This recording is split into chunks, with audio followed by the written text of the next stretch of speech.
noticed in your book with the green cover, which I haven't read yet, that, that the parents die, and also the father dies in the dark. So is there any tragedy in your past that brought you to making your parents? Oh my God, there's so much tragedy in my life. I'm not kidding. I mean, really, I had an extremely traumatic childhood. And one of the best things that can ever happen for a writer is having the crummiest childhood on the planet. Happy children don't make good writers because they write happy stories when they grow up. And nobody cares about happy stories, right? Jack and Jill is like so up. If you look at Jack and Jill, right? Jack and Jill go up the hill. That's all, okay. But you know when you really get interested is when they fall down the hill. And Jack breaks his, whatever it is, his crown.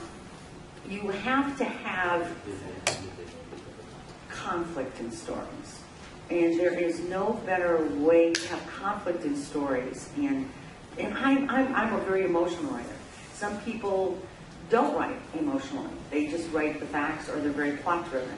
That isn't really interesting to me as a writer. I'm much more interested in what's going on inside of people when stuff is happening to them, as opposed to, gee, what's going to happen next kind of thing. I won't say that I don't like plot, because I do, because it gets boring if there's not a story and I just keep writing about characters all the time. In fact, when I wrote Whistling, I first started out, I showed it to my husband. He said, you know, when's something going to happen?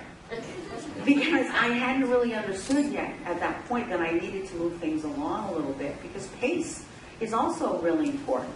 And trauma is the best thing ever, not when it happens, and not even for a few years after that, or even 10 or 15 or 20 or 30 or 40 years. But once you understand it and you deal with it, you are able to use it to your advantage. And that's the best thing about it. Anything that happens to all of us, we all have loss in our lives. Every single one of us in here has experienced a loss. Some worse than others. But loss is the basis for all trauma. And so to be able to deal with it the best you can, and that can take a really long time, and it's hard, and it's sad, and you cry a lot. But as you get older and you get a different perspective, you get a little bit further away from it, you can use it. And that's the flip, happy side of that. So yes, in Whistling in the Dark, there's stuff that's autobiographical. Excuse me. My father did die in a car crash when I was young. And shortly after that, my mother remarried because she was left without anything and 3 kids to raise. And it was the 50s. After they got married, we moved out from the country, out back into the city, where she kind of had a lot more experience. And she got sick right away. She was just going to go in for a little gall. She'd been complaining about some pain in her side. Went to the doctor. He's going to have your gallbladder out. Now today, when you get your gallbladder out, it takes like 5 seconds. You know, it's like gallbladder, it's like drive-through surgery. Back then, it was a bigger deal. You know, big incision, the whole thing. But while she was in the hospital, she developed hepatitis. And then after hepatitis, she developed a staph infection. Now back then, people absolutely did not live when they got staph infections. They didn't have the super antibiotics that we have now. And even now, people die from staph infections. So as a child, and especially back then, when children were not supposed to know these kinds of things, we could hear and we knew something very bad was going on with our mom, because obviously she wasn't home. She said she'd be back. She never came back. She was gone a long, long time. And we'd ask, and they were, oh, she's, you know, and the kids back then weren't spoken to the way they are now. A lot different. And kids weren't allowed in hospitals. So we had no sense of really what was going on, which was even 100 times more scarier than just saying, look, this is what's happening. Because imagination is always worse than reality. Most of the time. Sometimes reality can get really bad. So that trauma, that fear, set a tone for my childhood. I was a very frightened kid growing up, very, very frightened, as was my younger sister. And it took me a really long time. I still don't feel, and now it's kind of late because I'll probably die pretty soon, you know, get old. And so I don't set that goal of feeling secure anymore.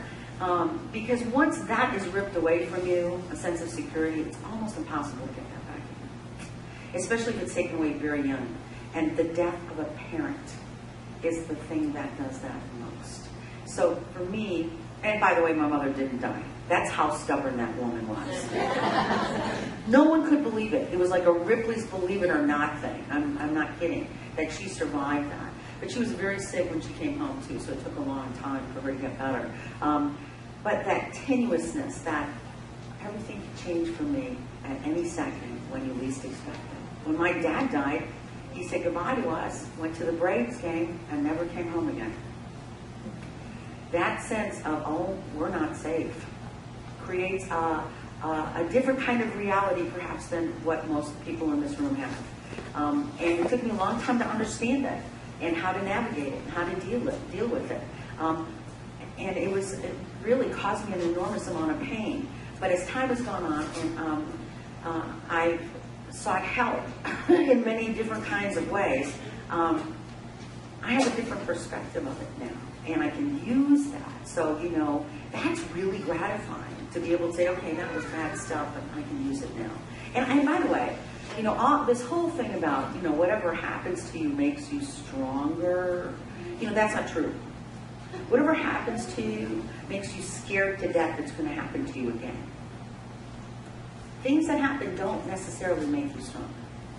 So maybe way, way, way later, I don't know, but not for a very long time after that. So yeah, there's lots of trauma in my life, and there's always a lot of trauma in my books, because it is true you should write what you know, because it feels real, and it feels authentic, and it feels like something you can connect with. You may not have had the amount of trauma that I had, but you've had trauma, and when I write about it, I hope that I can connect with that part of you.